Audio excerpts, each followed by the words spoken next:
A man watched Gran Torino one night and froze. The car on screen was his actual first car from decades ago.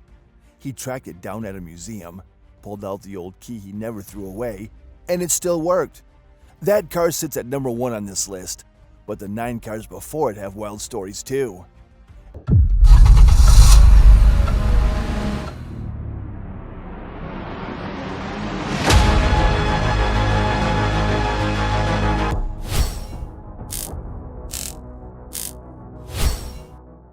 At number 10, we got a mud-covered military Jeep from Kelly's Heroes, 1970. We're starting at the very bottom with something that was barely a car at all. A flat-fender military Jeep from World War II. No doors, no radio, no roof. Just 4 wheels and mud. Clint played a soldier who talked his squad into sneaking behind enemy lines to steal $16 million in Nazi gold. The whole movie was shot in Yugoslavia, and Clint spent every scene bouncing around in this tiny green Jeep that looked like it had already been through 3 wars. No chrome, no leather, nothing nice about it. And that matched Clint's character perfectly. He was not trying to look good, he was trying to get rich. Nobody's putting a military Jeep poster on their wall. Number 10. Now, you might think the next car is a step up. It is, but not by much. At number 9, Clint brought a cowboy Jeep to New York City. 1968 Jeep CJ, Coogan's Bluff, 1968. Clint played a sheriff from Arizona who had to chase a criminal to New York City, and he rolled through Manhattan in a 1968 Jeep CJ open top, like that was the most normal thing in the world. This movie matters because it was the very first time Clint worked with director Don Siegel.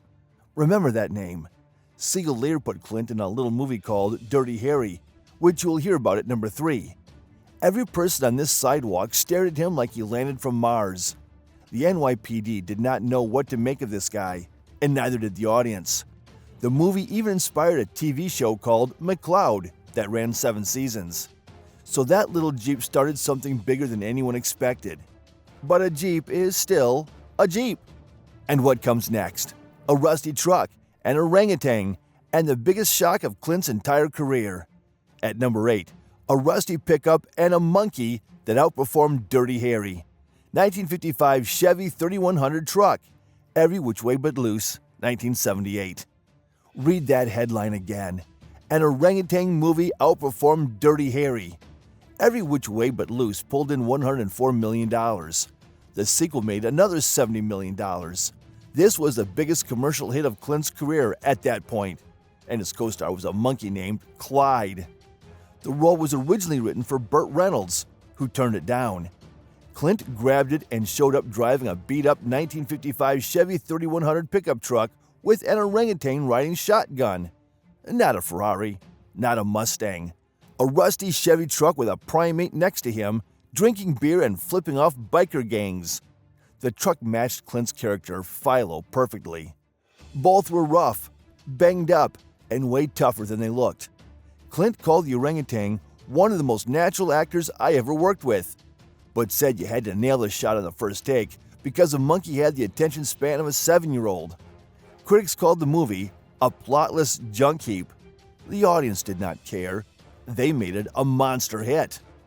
But Clint was about to make a completely different kind of movie, and the truck he drove in it would make half the audience cry. At number 7, the truck that broke hearts. 1950 GMC pickup, The Bridges of Madison County, 1995.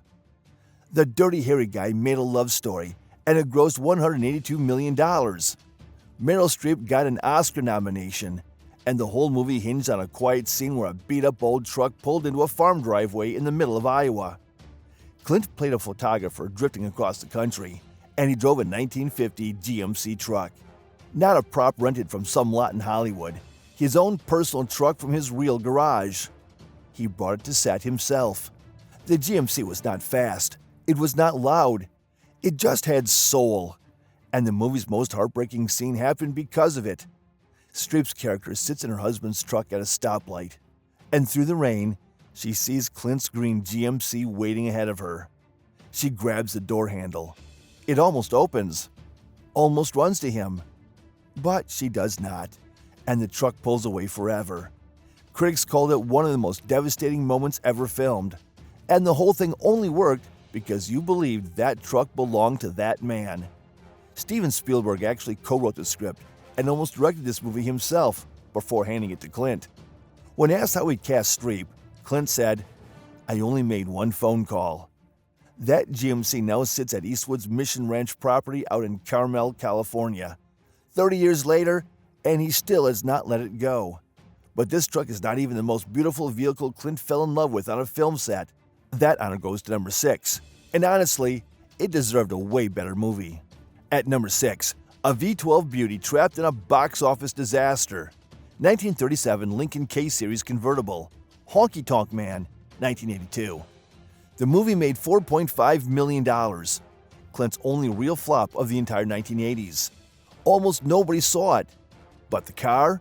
The car was one of the most stunning machines he ever sat in. A 1937 Lincoln K Series convertible with a V12 engine pumping 6.8 liters of power. In the 1930s, most cars looked like tin cans with wheels. This Lincoln had curves, chrome, and engineering that was decades ahead of its time. It was the kind of car that heads of state drove. The kind of car that showed up in black and white photos from a different century.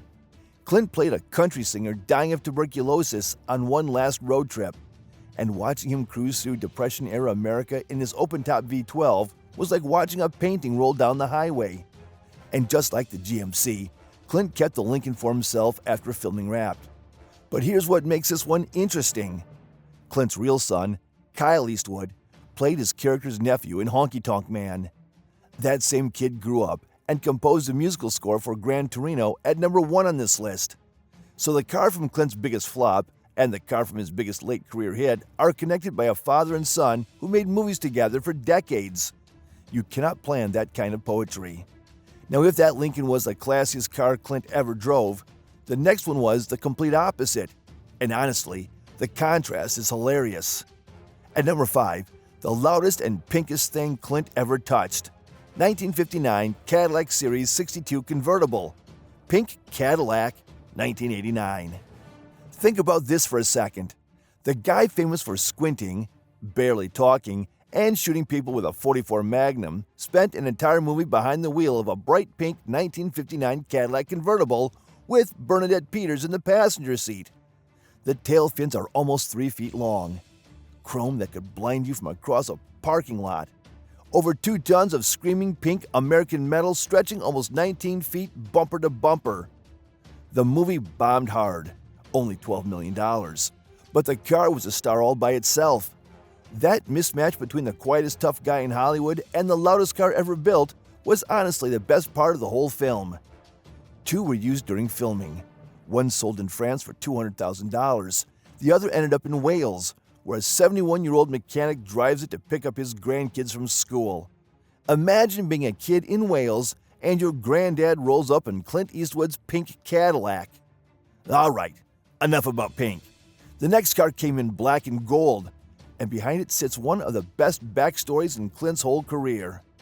At number 4, a stolen Trans Am and the payback story nobody talks about. 1973 Pontiac Trans Am Thunderbolt and Lightfoot, 1974. Young Jeff Bridges steals a brand new Trans Am right off a dealer lot in the first 10 minutes and uses it to save Clint's life during a wild chase. The car takes a beating, bouncing in and out of ditches before they dump it on a riverbank. Screaming chicken on the hood, black and gold paint, enough muscle to outrun anything on 4 wheels. But the real story is off-screen. Clint and Burt Reynolds were close friends, and both of them got fired from Universal Studios on the exact same day early in their careers. The studio told Clint his Adam's apple stuck out too far, and he talked too slow. They told Burt he could not act at all. Both became legends, and Clint ended up driving a Trans Am that looked almost identical to the one Burt made famous in Smokey and the Bandit. 2 guys Hollywood threw in the garbage, and both of them ended up in the most famous muscle car of the 1970s.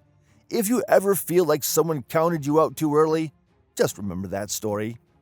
And the next car on this list might look boring on the outside, but it carried the most famous cop in movie history, and it changed Hollywood forever. At number 3, The car with a .44 Magnum in the glove box. 1968 Ford Custom 500, Dirty Harry. 1971. Remember Don Siegel from Number 9? This is the movie he and Clint made together that changed everything. Dirty Harry grossed $36 million, which today is over $250 million. 4 sequels. One of the most famous characters in cinema history. The Library of Congress even picked the original film for preservation because it was that culturally important. And what did the scariest cop in San Francisco drive? A 1968 Ford Custom 500 four-door sedan. No racing stripes, no turbo, no special paint. Just a plain, boring, unmarked police car. Most people watching do not even notice it because they are too busy watching Clint ask somebody if they feel lucky. That was the genius. Harry did not need a flashy ride. Every police department in the country drove these same Fords, and putting Clint in one made the character feel real. In the sequel, they blew up his Ford in one of the best action scenes of the series. 5 movies across 17 years, and Harry never once upgraded. That is why this boring Ford sits at number 3. But the next truck on this list carried something way more dangerous than a badge, and the man behind the wheel was 88 years old. At number 2, a rusty pickup that smuggled millions in drug money. 1972 Ford F-250, The Mule, 2018. Clint was 88 when he made this film. He played Earl Stone, a 90-year-old flower grower who starts running drugs for a Mexican cartel. The film pulled in $174 million, and the whole thing worked because of one beat-up truck. A 1972 Ford F-250 in that old-school two-tone brown and yellow. All the rust? Fake. The crew painted it on, but you never would guess watching the movie. The genius was simple. Nobody suspects a 90-year-old in a rusty pickup of hauling cartel cash. Earl looked like he was headed to buy birdseed, not making drug runs across state lines. The truck and the man were one and the same. Old, easy to ignore, and way more dangerous than anyone expected. Clint played Earl with this quiet charm that made you root for a drug smuggler, and the truck was a huge part of that. You just could not picture anything criminal happening inside something that was beaten up. After filming, the truck sold for $58,000. The bumper stickers and window decals all tied back to Easter eggs from Clint's other movies. Little gifts for fans who have been watching him for 60 years. And now, number 1, the car that did not just appear in the movie. It became the movie. And the story behind it is something you will not forget. At number 1, the car that meant everything. 1972 Ford Gran Torino Sport. Gran Torino, 2008.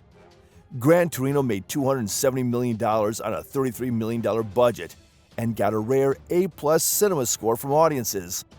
Clint directed it, produced it, and starred as Walt Kowalski, a retired Ford factory worker, a Korean War veteran, a man whose wife just died, whose kids barely called, and whose neighborhood had completely changed around him.